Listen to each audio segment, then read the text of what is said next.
Pertama, pengertian pendidikan IPS di sekolah dasar. 1. Pendidikan IPS di sekolah dasar merupakan integrasi dari berbagai disiplin ilmu sosial, seperti sosiologi, sejarah, geografi, ekonomi, dan antropologi. Integrasi ini bertujuan untuk memberikan siswa pemahaman yang komprehensif mengenai fenomena sosial yang terjadi di sekitar mereka. Dengan pendekatan ini, siswa melihat keterkaitan antara berbagai disiplin ilmu dan memahami bagaimana masing-masing disiplin berkontribusi terhadap pemahaman isu-isu sosial. Hal ini juga membuat siswa mengembangkan keterampilan berpikir kritis dan analitis, karena mereka diajak untuk menganalisis isu dari berbagai perspektif. Selain itu, integrasi disiplin ilmu ini memungkinkan siswa untuk memahami kompleksitas kehidupan sosial dan bagaimana berbagai faktor saling mempengaruhi dalam konteks masyarakat. Dengan demikian, pendidikan IPS berfungsi untuk membekali siswa dengan wawasan yang lebih luas tentang dunia sosial di sekitar mereka. 2. Tujuan IPS adalah memberikan siswa pengetahuan dan keterampilan agar mereka bisa aktif dan bertanggung jawab sebagai warga negara yang baik. Tujuan utama pendidikan IPS adalah untuk membekali siswa dengan pengetahuan, keterampilan, dan sikap yang diperlukan untuk berpartisipasi aktif dalam masyarakat. Melalui pembelajaran IPS, siswa diharapkan dapat memahami hak dan kewajiban mereka sebagai warga negara yang baik.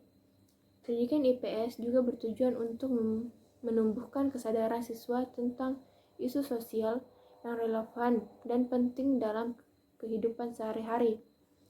Dengan pemahaman ini, siswa diharapkan dapat mengembangkan rasa tanggung jawab sosial dan kepedulian terhadap lingkungan sekitar. Selain itu, pendidikan IPS mendorong siswa untuk terlibat dalam kegiatan sosial dan memahami pentingnya kontribusi mereka terhadap masyarakat. Dengan cara ini, pendidikan IPS tidak hanya berfokus pada aspek akademis, tetapi juga pada pembentukan karakter dan keterampilan sosial siswa. Yang ketiga, pendidikan IPS fokus pada interaksi antar manusia, mengajarkan siswa untuk menghargai perbedaan dan mengembangkan rasa empati serta toleransi dalam kehidupan sehari-hari. Pendidikan IPS berfokus pada kehidupan sosial manusia yang aktivitas sosialnya, yang mencakup kajian tentang interaksi antara individu dan masyarakat. Dengan memahami konteks sosial, siswa diharapkan dapat mengembangkan empati, toleransi, dan sikap saling menghargai perbedaan. Pendidikan IPS membantu siswa untuk memahami dinamika sosial yang ada di masyarakat dan bagaimana faktor seperti budaya, ekonomi, dan politik mempengaruhi kehidupan sehari-hari. Selain itu, pendidikan IPS juga mengajarkan siswa tentang pentingnya kerjasama dan kolaborasi dalam menghadapi tantangan sosial.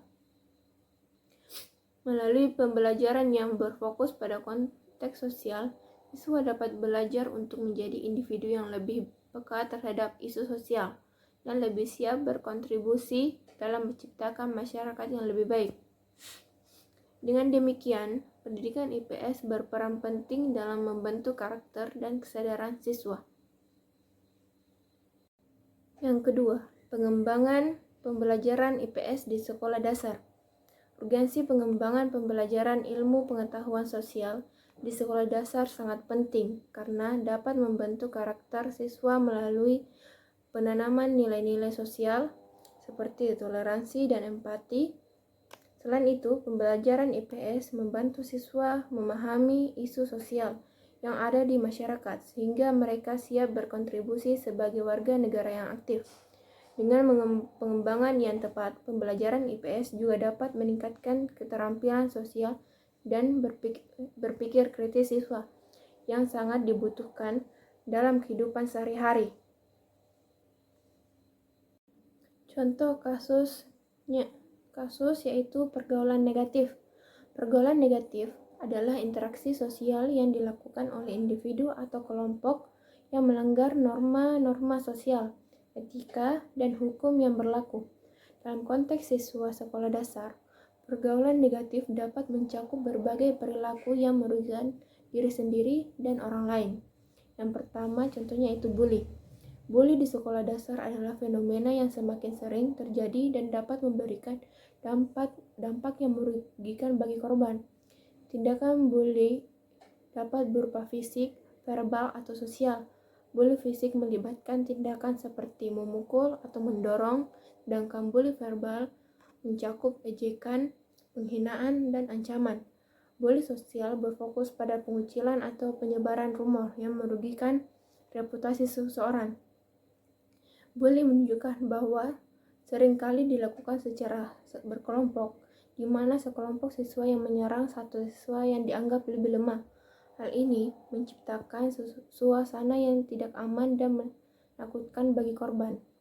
Yang kedua, pergaulan dengan teman sebaya yang negatif. Pergaulan dengan teman sebaya yang negatif merupakan salah satu tantangan besar bagi siswa di sekolah dasar. Pada usia ini, anak-anak sangat dipengaruhi oleh kelompok teman mereka dan cenderung ingin diterima oleh kelompok tersebut. Jika seseorang anak bergaul dengan teman-teman yang sering membolos sekolah atau terlibat dalam perkelahian, cenderung menerima perilaku tersebut. Hal ini dapat mengganggu perkembangan sosial dan akademik anak, serta meningkatkan risiko dalam perilaku kenakalan tersebut.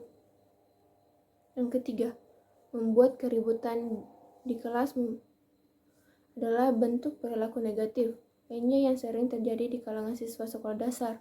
Perilaku ini dapat berupa berbicara keras saat guru mengajar, mengganggu teman saat belajar, atau bahkan berteriak-teriak tanpa alasan yang jelas. Tindakan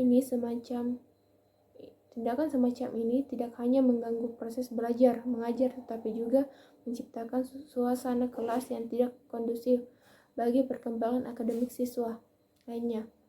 Yang keempat, berkelahi. Berkelahi adalah bentuk kekerasan fisik antara siswa yang seringkali dipicu oleh konflik pribadi atau provokasi dari teman sebaya lainnya. Di sekolah dasar, perkelahian biasanya terjadi karena adanya masalah sepele seperti berebut mainan atau perbedaan pendapat dalam permainan. Meskipun tampaknya sepele, perkelahian ini dapat memiliki konsekuensi serius baik bagi pelaku maupun korban. Bully. Bully di sekolah dasar adalah fenomena yang semakin sering terjadi dan dapat memberikan dampak yang merugikan bagi korban. Tindakan bully dapat berupa fisik, verbal, atau sosial. Bully fisik melibatkan tindakan seperti memukul atau mendorong, sedangkan bully verbal mencakup ejekan, penghinaan, dan ancaman. Bully sosial berfokus pada pengucilan atau penyebaran rumor yang merugikan reputasi seseorang. Bully menunjukkan bahwa seringkali dilakukan secara berkelompok, di mana sekelompok siswa yang menyerang satu siswa yang dianggap lebih lemah. Hal ini menciptakan suasana yang tidak aman dan menakutkan bagi korban. Yang kedua, pergaulan dengan teman sebaya yang negatif. Pergaulan dengan teman sebaya yang negatif merupakan salah satu tantangan besar bagi siswa di sekolah dasar. Pada usia ini, anak-anak sangat dipengaruhi oleh kelompok teman mereka dan cenderung ingin diterima oleh kelompok tersebut. Jika seseorang anak bergaul dengan teman-teman yang sering membolos sekolah atau terlibat dalam perkelahian, cenderung menerima perilaku tersebut. Hal ini dapat mengganggu perkembangan sosial dan akademik anak, serta meningkatkan risiko dalam perilaku kenakalan tersebut. Yang ketiga, membuat keributan di kelas adalah bentuk perilaku negatif lainnya yang sering terjadi di kalangan siswa sekolah dasar. Perilaku ini dapat berupa berbicara keras saat guru mengajar, mengganggu teman saat belajar, atau bahkan berteriak-teriak tanpa alasan yang jelas. Tindakan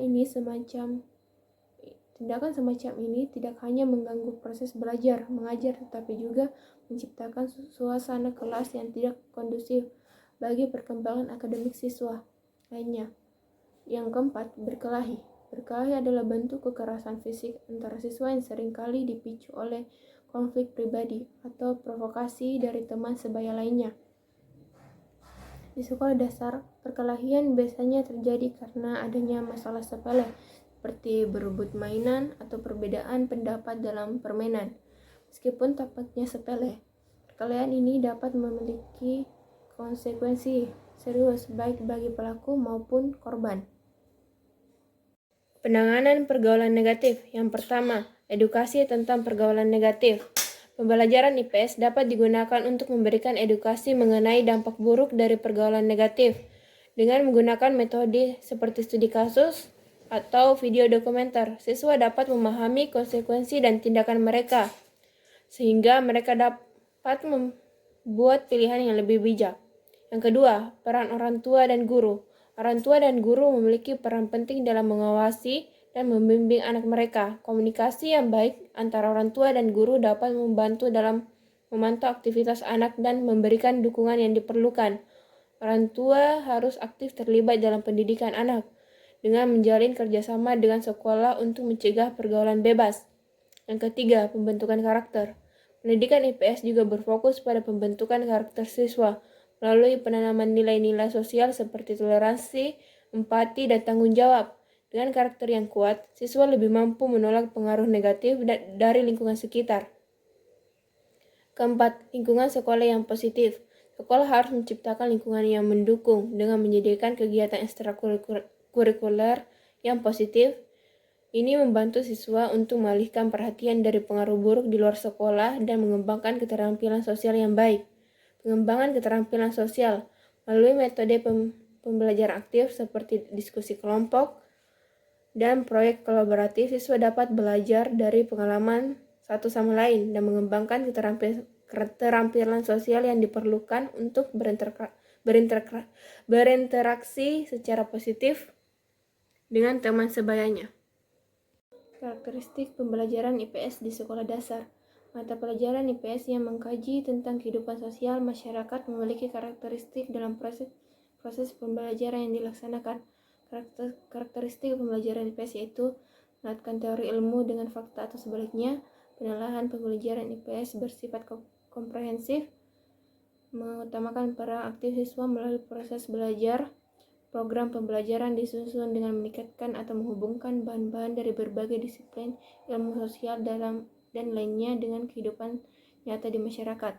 Pengalaman, permasalahan, kebutuhan, dan memproyeksikannya kepada kehidupan di masyarakat. IPS dihadapkan secara konsep dan kehidupan sosial.